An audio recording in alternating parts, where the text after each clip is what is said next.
A furious fourth quarter rally would not quite be enough for the Tigers in Waco. Highlights and a conversation with Coach Gary Pinkel coming up on This Week in Mizzou Football. This Week in Mizzou Football is brought to you by Shelter. Hello again, everyone, and welcome to This Week in Mizzou Football. Alongside Tiger head coach Gary Pinkel, I'm Chris Gervino. Thank you very much for joining us. And Coach Pinkel, a trip to Waco, Texas, a game with the Baylor Bears. Will be an exciting one for maybe a non-biased observer, but in the end, a 42-39 loss for your Tigers. Hard-fought game. Well, first of all, they're a very good football team. Number one, I think you give them credit. Offensively, just waited too long to score. I mean, 25 points in the fourth quarter against that football team, and got 14 prior to that. And then defensively, giving up big plays. The combination of both, and we're fighting for our life to win the game, and you can't be like that, do that.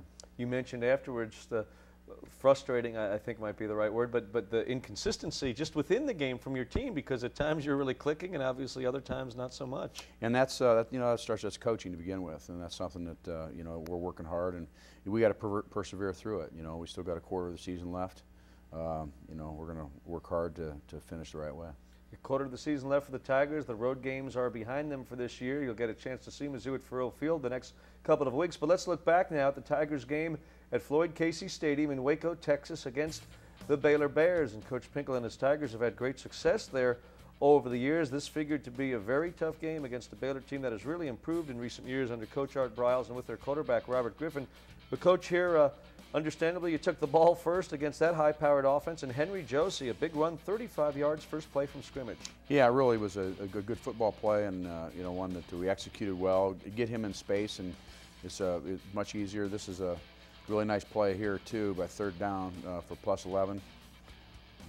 Yeah, James Franklin to West Kemp, and then Kendall Lawrence in his home state of Texas really ran well, and he's obviously healthy and back in the middle of things. Yeah, and that's really helps us. It allows us to have a pretty good 1-2 punch there. Here's a screen play. Michael Agnew, toughness and getting it down, I think, about the 6-yard line. Right, first and goal from the Baylor 6. Henry Josie scores, and it's a touchdown, 7-0 Tigers, just more than 8 minutes to play first quarter. Well, when you run, block, throw, catch, and you work together as a team, these are the kind of things that happen, and we're just too far between in the first 3 quarters. Baylor gets the ball here, and Robert Griffin with a pass play for 21 yards. Well, they hit those, we call it a now screen out there just several times, and again, that's been a bit of a problem for us, and we haven't fixed it, and so if you don't fix it, you're still dealing with those, and that's something that we need to work on to make it better. Here it is again, same play. Yep. Kendall Wright, their terrific receiver here, gets it down inside the 5-yard line on a 20-yard play. First and goal at the 5. Griffin heading toward the corner of the end zone, but he is hit by Kip Edwards. It's fumbled, and Braylon Webb recovers in the end zone. Yeah, he knocks the ball out, and Braylon jumps on it, and right inbounds. It was a good call, and we got out of a drive. And again, that's how you got to play these guys. They're going to get some yards. You got to get out of drives. And again, we get the option here, get the ball outside, and allows us to get some extra yards. Same thing here too, and Kendall Lawrence is in there and doing a good job also. Yeah, Kendall running for 15 yards there, but this is an 8-yard loss here. Well, we should have pulled the ball there, and that's how it's designed. When that guy gets upfield, you pull the ball, and you don't have 8-yard losses, and then the ball's on the 31-yard line or there such, and we walk away with no points. And we did that another time in this. We'll find out in the third quarter. And again, against a team like that, as potent as they are, you can't let that happen. So it's just 7-0 going into the second quarter, and there it looks like Kip Edwards might have made a nice play, but he's called for pass interference. Yeah, we'll have to deal with that and deal with officials, but bottom line, you got to deal with it, and balls, and what can you do? We got to tackle for loss, and it was a 4th down situation. They do a play action pass, and we don't read our keys, so we don't get the depth, and they throw the pass in behind us. Robert Griffin with a touchdown pass. It's 7-7 tie early in the second quarter. The Tigers got the ball, not for long though. Had to punt after 3 downs, and Baylor has it again, and it's Griffin going to work with a pair of passes here to get the ball down inside the 30-yard line, Coach. Yeah, we have missed tackle there. You're in position, but you don't stop them. They would go down there. We get out of the drive though, and they missed the field goal. So I mean, again, we got out of the drive there. We got out of the drive with the fumble recovery. And again, that's how people, they're going to move the football, but you got to do that. We did a good job most of the first half doing it that way. You sure did. I think they were in the red zone 4 times, but only had the 7 points from their first 4 trips in there in the first half. So your guys buckled down when they had to. And Meanwhile, Henry Josie continues to do what he's done all season. There's a gain of 14 and a gain of 31, and it would lead to his 2-yard touchdown run. Well, it was just good execution again by our offense, and making some big plays, and certainly we're battling. Sure are. With the lead 14-7 at Baylor, and you get another look from ground level at Josie's touchdown run. And the Tigers had the lead before halftime. Baylor moves downfield again. Robert Griffin scrambling, and this is what makes him so dangerous. You think you do, have him contained, but he is so elusive.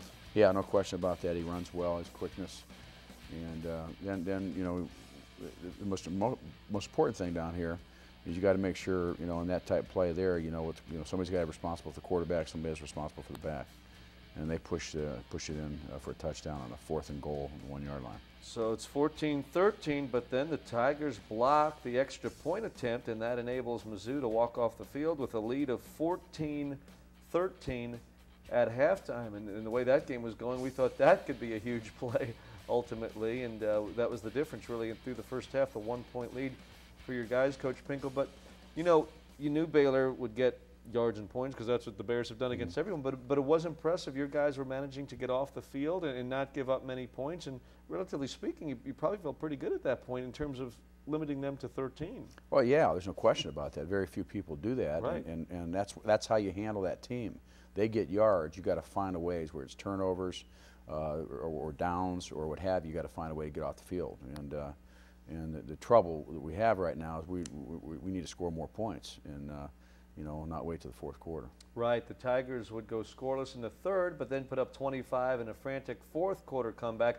We'll come back and show you how the second half went exactly in Waco, Texas, Missouri's game against the Baylor Bears, right after this. More with Coach Pinkel.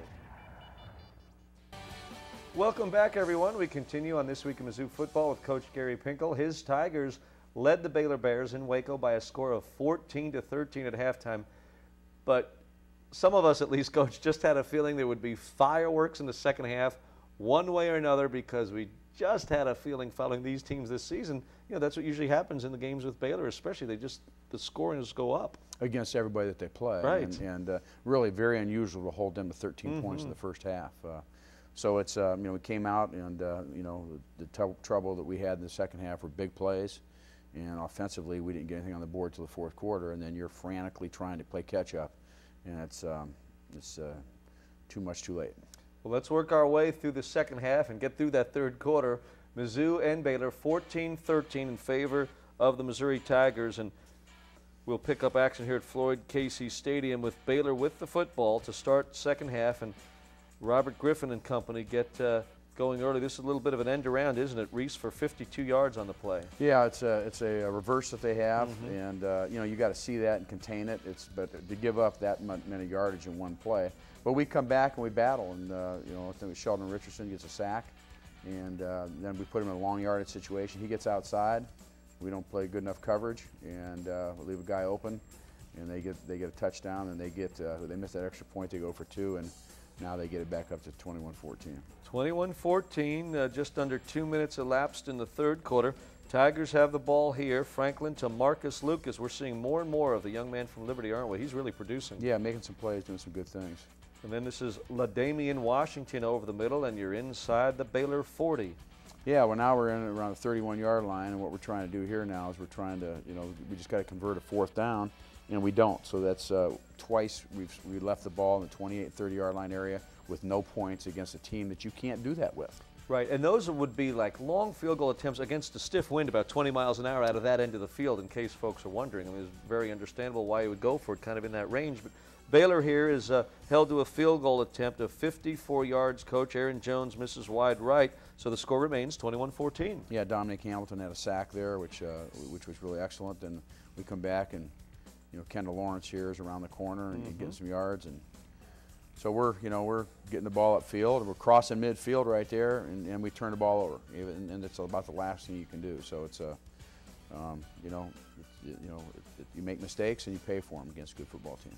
Yep, Griffin comes back with a 13-yard pass here, and then this is Terrence Ganaway, a 38-yard touchdown run. Yeah, missed tackle, lose leverage, missed tackle, and that's bad. That's bad defense. That's just not good team defense, and it's something we got to correct. 28-14 Baylor after the 38-yard scoring run. Down to 1:24 to go in the third quarter. But here TJ Moe takes the kickoff and will return it 40 yards from his 2 all the way out to the Tiger 42, and you've got field position. Yeah, we got some good field position again, right almost close to midfield. So we put ourselves in position, got the ball at the 28-yard line, moving on down, and then we get stalled a little bit here. As we go to the fourth quarter, you do. It's 4th and 4, but Trey Barrow converts a 30-yard field goal, coach, to make it 28-17. Yeah, so we just felt it was important to get some points on the board here and close the gap a little bit. It's 4th and 4. We're thinking about going for it possibly, but you know, we needed the points.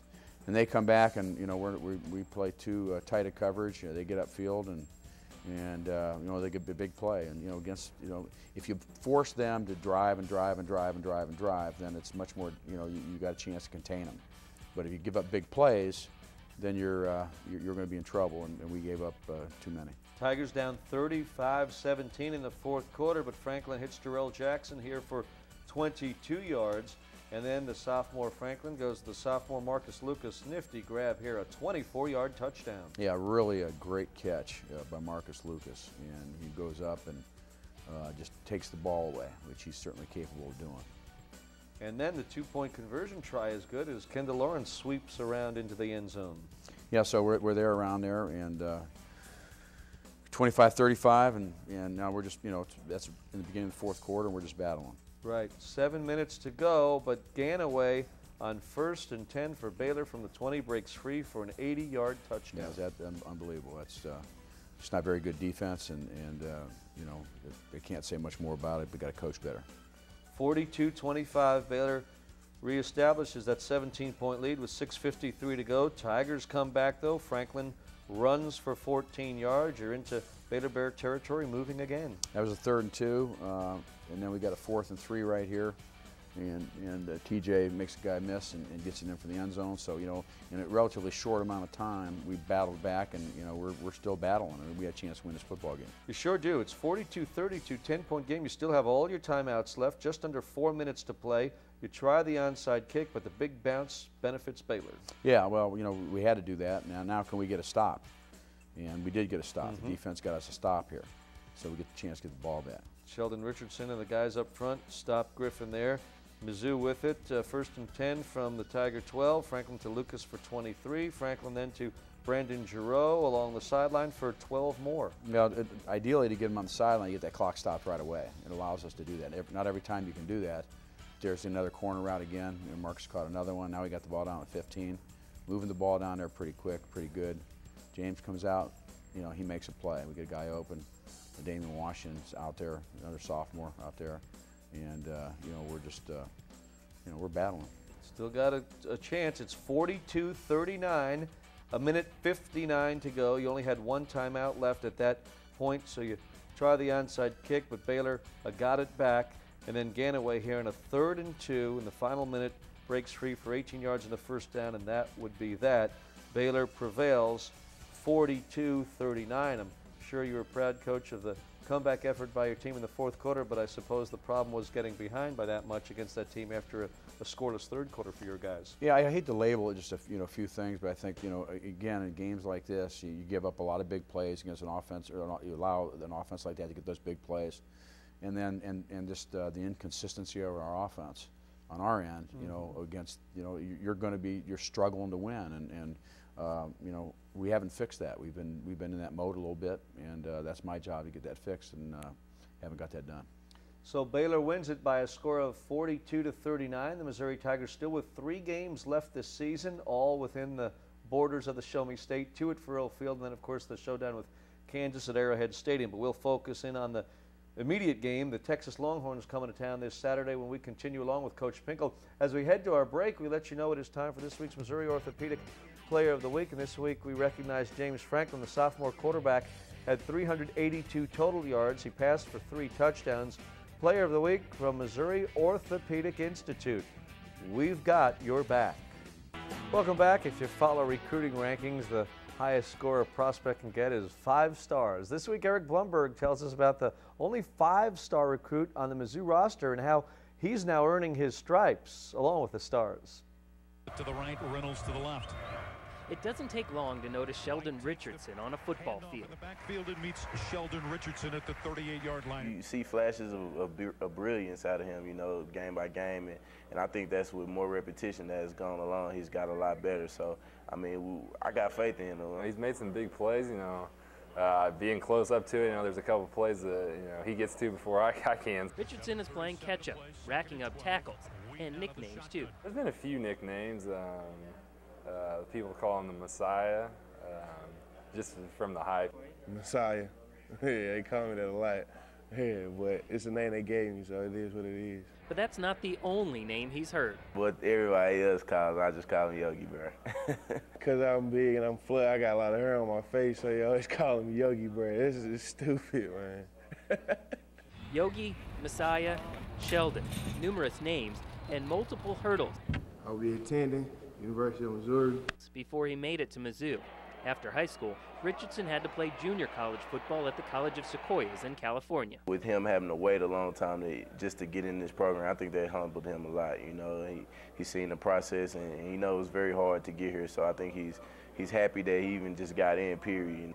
Team first. I mean, that's just how it goes. I take it back to me growing up doing junior college. I say I learned a lot growing up in junior college. I did a lot on my own. Richardson says he learned this lesson from his dad, who is also his toughest critic. I can have 30 sacks in one game. I missed one sack, or you missed a sack, and you just ride that one play the whole game and make it seem like I had a bad game. The junior from St. Louis doesn't let the spotlight blind him. He says he's grounded and has a simple goal. To be remembered. You know what I'm saying? You don't live once. I just want to be remembered. Be remembered as a dominant force on the football field and a good person. That's all I really want. For This Week in Mizzou Football, I'm Eric Blumberg.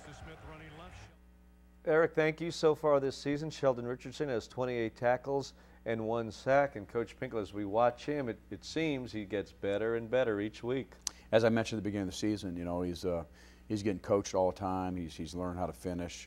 He's a great competitor, and as he's learned how to keep that motor going, you see him, like in this last week game, make a lot of plays. So, you know, pretty good goal, be a dominant player and be a good person. It's really pretty neat to see that.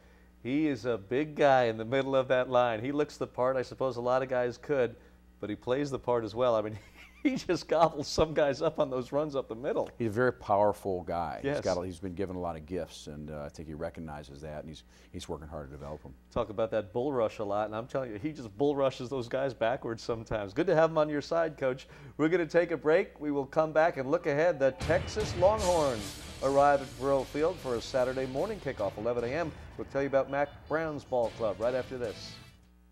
Welcome back, everyone. The Texas Longhorns visit the Zoo Saturday morning, 11 a.m. kickoff for the Tigers and the Horns. Texas is 6-2, playing pretty well lately.